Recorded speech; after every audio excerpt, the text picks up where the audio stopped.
describe the sound experience here at Studio B as exciting. Inspiring. Nice. Fascinating. Amazing. I'm really excited to be here for the opening of Studio B. It's an exciting place, and this is also a great opportunity for young talent to come in and to get the latest about the techniques of Dolby Atmos and Pro Audio in particular. I love that this room makes it accessible to anybody who wants to learn about this technology, including myself, because it's a learning process. It's an up-and-coming technology.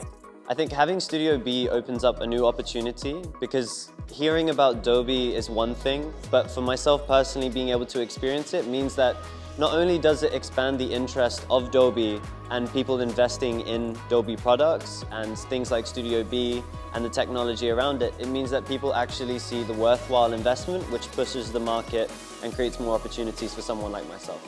Immersive audio is still in its early stages, so having a studio like this and opening opportunities for engineers, educators, students, musicians to experience this, it's a great opportunity.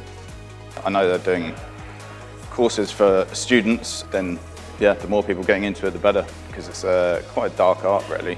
I think it's very important to have a studio like this, especially somewhere that you can experience not only home entertainment, but also the actual cinema mix requirements.